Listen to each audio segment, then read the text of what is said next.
Police সম্বন্ধে একটা কথা বলতাম। 75 সনে মাননীয় সর্বকালীন সর্বশ্রেষ্ঠ বাঙালি জাতির পিতা বঙ্গবন্ধু শেখ মুজিবুর রহমান রাজারবাগে যে বলছিলেন, তোমরা একটা স্বাধীন দেশের পুলিশ, উপনিবেশবাদের পুলিশ তোমরা নও, তোমরা জনগণের কাছে থাকতে হবে, জনগণের বন্ধু হতে হবে। আজকে কিন্তু সারা বাংলাদেশে পুলিশ জনগণের বন্ধু হয়ে দাঁড়িয়েছে। পুলিশ আজকে যে কোনো চ্যালেঞ্জ, বড় বড় চ্যালেঞ্জ, জঙ্গিবাদ, সন্ত্রাস, অগ্নি সন্ত্রাস, যেখানেই বিপর্যয় সেখানেই পুলিশ। ইভেন করোনার সময় যখন ছেলে তার মায়ের ডেড বডিটা হসপিটাল থেকে দাফন কাফন করতে যায়নি, তখন এই পুলিশে যেয়ে তাদের দাফন কাফন করেছে। এইটাই হলো বঙ্গবন্ধুর আমলের পুলিশ আর আগের পুলিশের মধ্যে সম্পর্কটাই। আমরা যখন ছাত্র ছিলাম তখন পুলিশ দেখলে অন্যদিকে যেতাম, আমরা বলতাম ঠোলা নাকি অনেক কিছু বলতাম। এখন পুলিশ সবারই হৃদয় জয় করেছেন, সবারই কাছের মানুষ হয়েছে। তারই প্রমাণ আপনারা আজকে দেখলেন। পুলিশ শুধু জনগণের খুব ভালোবাসা, দেশকে ভালোবাসে, দেশের ইতিহাস রক্ষা করার জন্য তারা আজকে এই জাদুঘরটি তৈরি করেছে। আজকে কিছু বলার আগে আমি স্মরণ করছি সর্বকালের সর্বশ্রেষ্ঠ বাঙালি জাতির পিতা বঙ্গবন্ধু শেখ মুজিবুর রহমানকে। 15ই আগস্ট যারা ঘাতকের বুলেটের শাহাদাত বরণ করেছিলেন, বঙ্গমাতা সহ তাদেরকে, জাতীয় চার নেতা সহ। আমি ফিরে আসি ময়মনসিংহ এমনই একটি জেলা, আমি যদি এটা বলি বাংলার সংস্কৃতিকে ধরে রেখেছে ময়মনসিংহ, ভুল হবে। আমি যদি বলি ময়মনসিংহ সবসময় ভালো চিন্তা করে, দেশের চিন্তা করে, সেজন্যই তারা আওয়ামী লীগকে ভালোবাসে এবং সবসময় আওয়ামী লীগ ভোটের মাধ্যমে সবসময় তারা ময়মনসিংহকে জিতিয়ে নিয়ে আসছেন। আমরা তারই প্রমাণ আজকে দেখেন, এখানে যারা মঞ্চে আলোকিত করেছেন, আমাদের মতিউর ভাইয়ের শ্রদ্ধেয় মতি ভাই ময়মনসিংহে আসলেই তার কথাটা মনে পড়ে, গভীর শ্রদ্ধার সঙ্গে তাকে স্মরণ করছে। তারই ছেলে শান্ত আজকে আপনাদের প্রিয় সংসদ সদস্য শামসুর রহমান বলিষ্ঠ কণ্ঠ আসছে, যিনি আওয়ামী লীগকে হৃদয় দিয়ে ভালোবাসতেন, বঙ্গবন্ধু তাকে খুব ভালোবাসতেন। তার ছেলে আজকে শুধু সংসদ সদস্য নয়, তিনি মন্ত্রীমর্যাদার দায়িত্ব পালন করেছেন, তিনিও এখানে উপস্থিত আছেন। আমাদের আরেক প্রিয় মানুষ, আমার খুব প্রিয় মানুষ ছিলেন গোলন্দাজ। সেই গোলন্দাজ ভাইয়ের ছেলে বাবেল গোলন্দাজ। প্রথম তার মাথাটা একটু গরম ছিল। আমি তাকে বলছি যে বাবারে, মাথা গরম করতে হবে না, একটু ঠান্ডা হয়ে চলো, দেখবা তোমার জয় অনিবার্য। যথার্থই আজকে তিনি জনগণের সঙ্গে মিশে গিয়েছেন। তিনি মাঝে মাঝে বলেন, আমি তো গভর্নমেন্ট মানুষ, কাজে কন্ট্রোল করতে পারি না, মাঝে মাঝে একটু গরম হয়ে যায়, কিন্তু সে জনগণের সঙ্গে আছে। সেই জন্য গভর্নমেন্ট মানুষ তাকে কোনোদিন ভুল করে না, প্রত্যেকবার দাঁড়াইলেই তিনি পাশ করেন। আরো যে সংসদ সদস্যরা আছেন, মাননীয় সংসদ সদস্য, মুক্তাগাছা সংসদ সদস্য, ভালুকার সংসদ সদস্য, ত্রিশালের সংসদ সদস্য, হালুয়াঘাটের সংসদ সদস্য, ফুলবাড়িয়ার সংসদ সদস্য বক্তৃতা করতে চেয়েছিলেন, সময়ের অভাবে তারা বক্তৃতা করতে পারেন।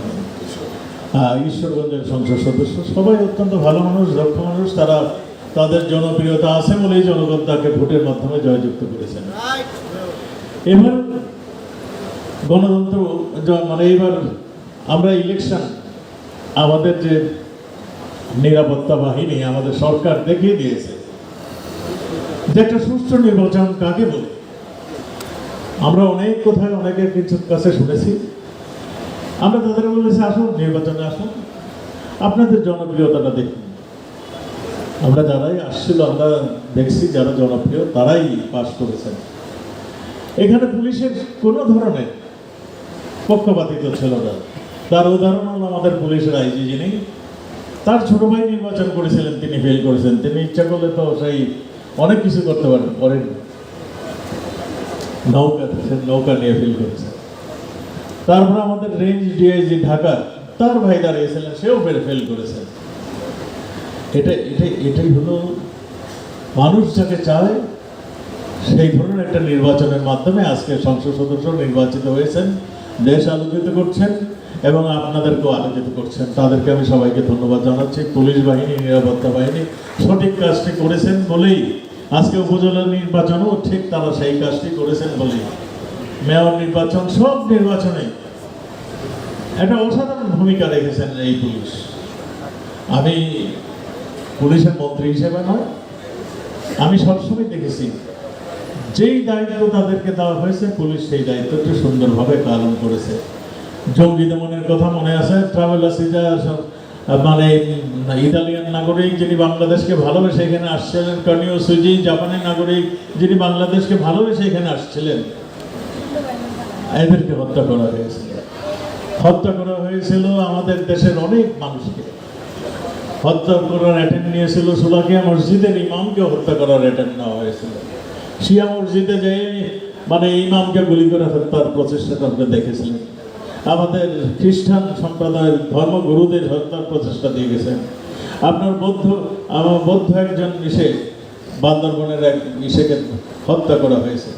পঞ্চগড়ে ইসকনের মন্দিরের এক ইসেকে হত্যা করা হয়েছিল। এই সবগুলোই একটা দেশে একটা অচল পরিস্থিতি সৃষ্টি করার জন্য একটা ঘটনা ঘটানোর চেষ্টা করেছিল। মাননীয় প্রধানমন্ত্রীর নেতৃত্বে আমরা সব চ্যালেঞ্জ, এই পুলিশ বলুন, নিরাপত্তা বাহিনী বলুন, সবাই এক হয়ে আমরা এই সমস্ত বিপদ থেকে আজকে আমরা দেশকে রক্ষা করতে পেরেছি বলেই দেশে আজকে দুর্বার গতিতে এগিয়ে চলছে। মাননীয় প্রধানমন্ত্রী আমাকে একবার এসডিজি সিকিউরিটি নিয়ে কথা বলার জন্য তিনি যাওয়ার কথা ছিল, তিনি না যেয়ে আমাকে পাঠিয়েছিলেন ইউনাইটেড নেশন। সেখানে দেখলাম বলতেছিল সবাই যে এসডিজি বাস্তবায়ন করতে হলে মানে আমাদেরকে একটা পিসফুল অ্যাটমসফিয়ার করতে হবে। তা আমি তখন বললাম পিসফুল অ্যাটমসফিয়ার করতে হলে একটা পিসফুল সিকিউরিটির প্রয়োজন হয়। সেটাই করে আমাদের সিকিউরিটি বাহিনী, আমাদের পুলিশ বাহিনী সেটা করছেই বলে আজকে বাংলাদেশ আজকে যে দুর্বার গতি অগ্রযাত্রা, এটার পিছনে পুলিশ বাহিনী রয়েছে। কারণ তারা কাজ করছে বলেই আজকে আমরা শান্তিতে ঘুমাচ্ছি, আমাদের ছেলেমেয়েরা সুন্দরভাবে স্কুলে যাচ্ছে, আমাদের ব্যবসায়ীরা ভালোভাবে ব্যবসা বাণিজ্য করতে পেরেছে। এই কাজটি করে থাকে সেই পুলিশ। আজকে মুক্তিযুদ্ধের ইতিহাস, এই ময়মনসিংহে যারা যারা শাহাদাত বরণ করেছিলেন, শুধু পুলিশ নয়, অন্যান্য গুণী ব্যক্তিরা যারা যারা মুক্তিযুদ্ধে ঘুরে দাঁড়িয়েছিলেন, তাদের ইতিহাস নিয়ে এই সুন্দর জাদুঘরটি তারা তৈরি করেছেন। এখানে আরেকটি জিনিস আছে, পুলিশের বিবর্তন। সেই মোগল আমল থেকে আরম্ভ করে ব্রিটিশ আমল থেকে আরম্ভ করে পাকিস্তান আমল এবং এই আমলের পুলিশের ধারাবাহিকভাবে কিভাবে তারা নেতৃত্ব দিয়েছেন, কিভাবে কাজ করে গিয়েছেন, সেগুলির একটা ধারাবাহিক বর্ণনা এখানে রয়েছে। আমি তাদেরকে সেই জন্য ধন্যবাদ জানাচ্ছি। এখানে বঙ্গবন্ধুকে নিয়ে তারা অনেক কাজ করেছেন। বঙ্গবন্ধুর ছোটবেলার থেকে শুরু করে বঙ্গবন্ধু যখন জাতীয় নেতায়, বিশ্ব নেতায় পরিণত হয়েছেন, সেই পর্যন্ত তার যত কীর্তি সবগুলো তারা এই জাদুঘরে তুলে ধরেছেন। আমাদের নতুন প্রজন্মের পর প্রজন্ম এই জাদুঘরে আসলে তারা বঙ্গবন্ধুকে চিনতে পারবে। মুক্তিযুদ্ধ, এই দেশে যে মুক্তিযুদ্ধ কিভাবে হয়েছিল, কারা কারা এই মুক্তিযুদ্ধে প্রাণ দিয়েছেন, পুলিশ বাহিনীর কি ভূমিকা ছিল, সব কিছু এখানে আসলে জানতে পারবে। আমি সেই জন্য আজকে যা পুলিশ বাহিনী এই ঘটনা, এই পুলিশের সম্মানিত এসপি মাসুম সাহেব, তাকে আমি ধন্যবাদ জানাচ্ছি। আর সঙ্গে সঙ্গে রেঞ্জ ডিআইজি আবেগ, তিনিও একজন অত্যন্ত দক্ষ এবং চৌকস অফিসার, তিনিও তাকে সহযোগিতা করেছেন। সেই জন্যই আজকে এই সুন্দর একটি আমরা জাদুঘর পেয়েছি। আমি আগেই বলেছি ময়মনসিংহ শুধু সংস্কৃতি এইসব জগৎ না, আমাদের মুক্তিযুদ্ধ জগৎ না, সংস্কৃতির জগতও মানে ময়মনসিংহ জেলা অনেক অনেক সমৃদ্ধ। সেটারও কিছু কথা এই জাদুঘরের ভিতরে আপনার দেখতে পাবেন। আমি কিন্তু ময়মনসিংহ গীতিকার, আমি একজন ভক্ত। যেখানে ময়মনসিংহ গীতিকার হয় আমি শুনতে চাই। আমি লালনের গীতি শুনতে চাই, আমি এই সিলেটাল ইসের হাসন রাজার গান শুনতে যাই, কারণ এখানেই লুকিয়ে আছে আমাদের ইতিহাস, এখানেই আমাদের যে আমরা সে সংস্কৃতিতে আমরা কতখানি আমরা এগিয়ে, এগুলি রিসার্চ না করলে, এগুলি না শুনলে বুঝতে পারা যাবে। আমি দেখছি একজন নরের ভদ্র মহিলা আজকে 5 বছর ধরে বাংলাদেশে পড়ে আছেন, এর আগেও তিনি আসছেন। তিনি এই যে ফোক গান নিয়ে রিসার্চ করেন, বাংলাদেশের ফোক গান নিয়ে রিসার্চ করেন, শুধু বাংলাদেশ না, ওয়েস্ট বেঙ্গল ব্যক্তি এই যে বাংলার গানগুলো, ফোক গানগুলো নিয়ে তিনি রিসার্চ করেন। তিনি শুধু রিসার্চ করেন না, তিনি আজকে ইউরোপীয় ইউনিয়নে তিনি এগুলি তুলে ধরেছেন এবং ইউরোপের কয়েকজন এ নিয়ে মানে রিসার্চ করছেন, রিসার্চ ওয়ার্ক করছেন। এই যে বাংলাদেশের সংস্কৃতি বিদেশিরাও আজকে আকৃষ্ট হয়েছে, এই ময়মনসিংহ গীতিকাও তার মধ্যে একটা উল্লেখযোগ্য উপাদান রাখতে পারবে, আমি সেটাই মনে করি। আমি সেই যুগে মানে আমাদের ময়মনসিংহ অনেক রিচ, সেটা আমি অবশ্যই বলব। আমরা আসছিলাম আজকে বাংলাদেশের ময়মনসিংহ সর্ববৃহৎ জেলা, কিছু কিছু অবিভক্ত ভারতের এবং পাকিস্তান আমাদের সর্ববৃহৎ জেলা ছিল। আমরা সেই জেলায় এসে আজকে কিছু দাবি দাওয়া শুনলাম। এই দাবি দাওয়াগুলো মেয়র মহোদয় মেট্রোপলিটনের কথা বলেছেন। আমাদের এইটা আমরাও তুলেছিলাম, কোনো এক কারণে সেই মেট্রোপলিটন হয়নি। এটা আশা করি আপনারা যদি আবার আপনাদের আশা করি এটা আমাদের মাননীয় প্রধানমন্ত্রী এটা স্যাংশন দিবেন।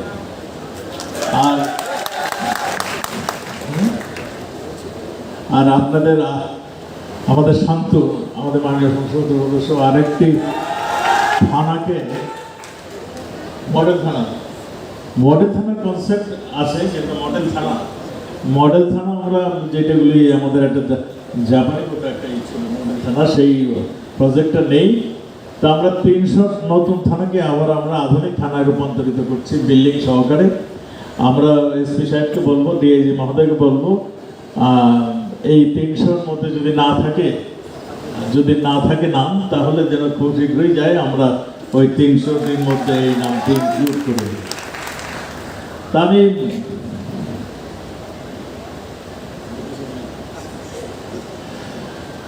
আমি ময়মনসিংহে আমি অনেকবার আসছি ময়মনসিংহে, পুলিশ লাইনে আসছি, মতি ভাইয়ের এখানে অনেক বাসায় গিয়েছি, অনেক ইতিহাস ময়মনসিংহ নিয়ে।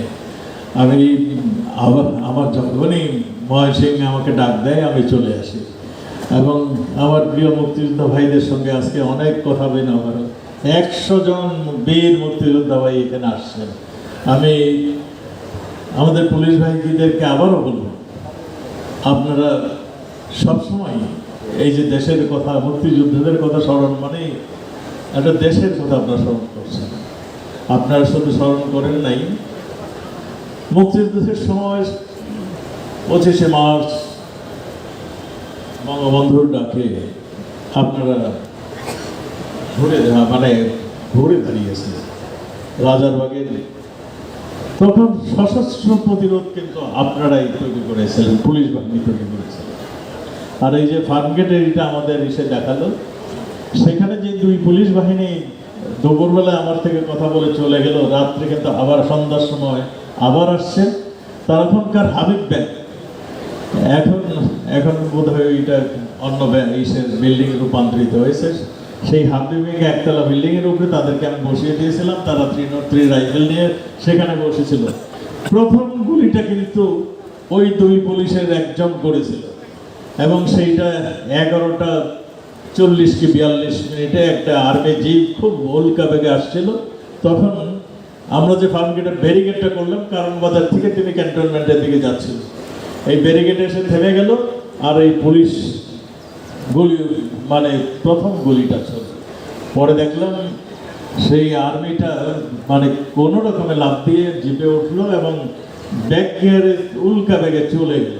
কাজেই প্রথম গুলিটা যেমন প্রথম প্রতিরোধ করছিল, প্রথম গুলিটাও করেছিল পুলিশ এই ফার্মগেট থেকে। এটা আমাদের উইটনেস টু সারেন্ডার মেজর শিবলি সাদেক সিদ্দিক, মানে আমাদের টিকা খানের যে এডিসি ছিলেন, তিনি সুন্দরভাবে বর্ণনা করেছেন। যাকে সেগুলো অনেক কথা, অনেক ইতিহাস, আমাদের পুলিশ বাহিনীর সঙ্গে সঙ্গে এদেশের বীর মুক্তিযোদ্ধারা আমরা কীভাবে যুদ্ধ করেছি সেইগুলো আমরা প্রজন্মের পর প্রজন্ম যেন মনে রাখি, সেই জন্যই আমরা জাদুঘরগুলো ব্যবস্থা করছি। আমি যারা উদ্যোক্তা তাদেরকে বলবো যে আমরা যে সমস্ত অস্ত্রগুলি ইউজ করেছিলাম সেগুলো যদি এখানে রাখেন। একটা এলএনজি দেখেছি আমরা তখন এসএমজিটা ইউজ করতাম, ওই যে জালি জালি আলা এসএমজি, ওইটারও, তাই না মুক্তিযুদ্ধ ভাইরা? সেই জালি জ্বালা এসএমজি এবং আমরা যেগুলো ইউজ করেছি সেইগুলোর দামই হলো এইখানে রাখবেন। এবং আমাদের কিভাবে আমরা যুদ্ধটা করেছি, আমাদের তো কোনো যানবাহন ছিল না, আমাদের কোনো ওয়্যারলেস ছিল না, এক জায়গা থেকে আরেক জায়গায় যেতে হলে আমরা চিঠির মাধ্যমে এবং শারীরিকভাবে আমরা বার্তা বহন করে পাঠাতাম। এইভাবেই আমাদের মুক্তিযুদ্ধ আমরা শেষ করেছি এবং বিজয়ী হয়েছি, কারণ দেশের মানুষ আমাদের পক্ষে ছিল। তা আমি আর কথা বাড়াচ্ছি না, এই একটা শুভ উদ্যোগের জন্য আমি আবারও আমাদের পুলিশ বাহিনীকে আমি ধন্যবাদ জানাচ্ছি, শুভেচ্ছা জানাচ্ছি। আর ময়মনসিংহবাসী, আপনারা সবসময় ভালো কাজের সঙ্গে এক পা না দুই পা এগিয়ে থাকেন। আপনারা সবসময় আওয়ামী লীগকে ভালোবাসেন, বঙ্গবন্ধুকে ভালোবাসতেন। বঙ্গবন্ধু সেই জন্যই আপনাদের এখানে 47 বার বঙ্গবন্ধু এখানে আসছেন। কাজেই বঙ্গবন্ধু কতখানি ভালোবাসতেন, কতখানি ময়মনসিংহের উপর ডিপেন্ড করতেন, এটাই তাই সেটা প্রমাণ করে। আর যারা যারা এখানে উপস্থিত হয়েছেন, সরকারি কর্মকর্তারা এবং আমাদের ভাইরা এবং আমাদের প্রিন্ট এবং ইলেকট্রনিক মিডিয়ার ভাইরা, আপনাদের অভিনন্দন জানিয়ে আমি শেষ করতে চাই। আচ্ছা, আপনাদের কিছু কথা থাকলে এখনই বলুন, একটা যে কোনো একটা কথা। আমার একটা দাবি আছে, নেক্সট আপনাকে আমরা জেনারেল সেক্রেটারি দেখতে চাই, সেন্ট্রাল কমিটি। বিরোধী আন্দোলন যেটি হচ্ছে স্যার, এখানে বলা হচ্ছে যে অন্য একটি শক্তি এদেরকে মানে ইন্ধন দিচ্ছে স্যার, কি বলবেন? আমি এটাই বলতে চাই, কোটা বিরোধী আন্দোলন আপনারা দেখছেন 2018-তে মাননীয় প্রধানমন্ত্রী কোটা উঠিয়ে দিয়েছিলেন। তারপরে আজকে কিন্তু বিচার বিভাগ সম্পূর্ণ স্বাধীন। বিচার বিভাগের থেকে একটা মানে বার্তা আসছে যে কোটা আবার চালু।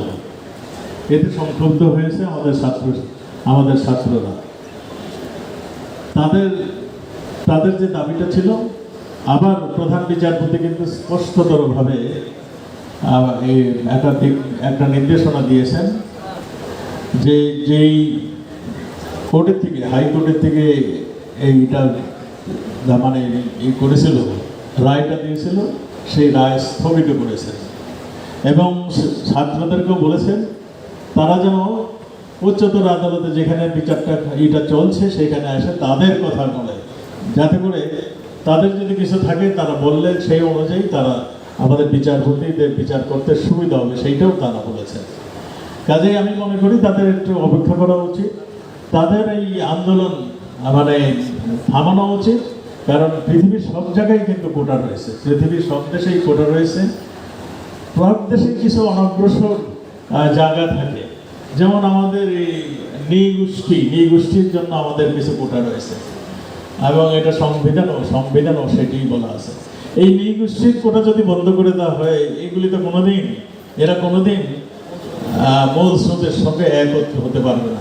আমরা চাচ্ছি, হ্যাঁ হ্যাঁ জি জি জি, আমরা মনে করছি যে সবাই একসঙ্গে চলে আমরা মানে কোনো জায়গায় যেন মানে অনুপস্থিত না থাকে, সবাই যেন একসঙ্গে চলতে পারে।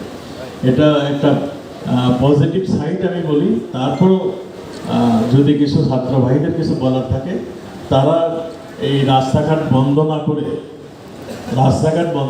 তারা কোর্টে এসে কোর্টের মাধ্যমে তারা যেন তাদের যে বলার সেটা বলার জন্য।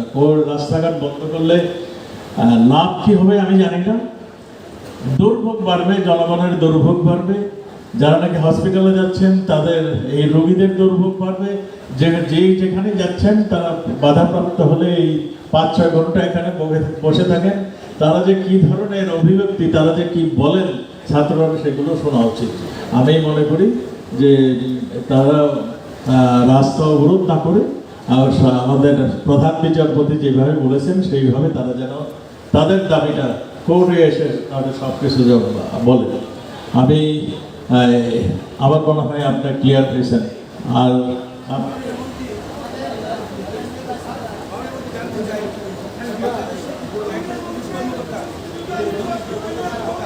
আচ্ছা, আমার একটা বলছিলেন, একটা শেষ হয়ে গিয়েছে, আবার কোনোদিন আপনাদের সঙ্গে দেখা হলে আবার কথা বলবো। ধন্যবাদ আপনাদেরকে, আপনারা ভালো থাকবেন, সুস্থ থাকবেন। জয় বাংলা, জয় বঙ্গবন্ধু, বাংলাদেশ চিরজীবী হোক।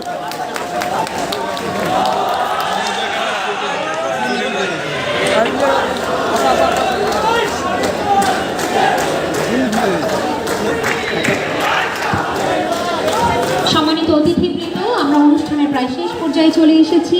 এই মুহূর্তে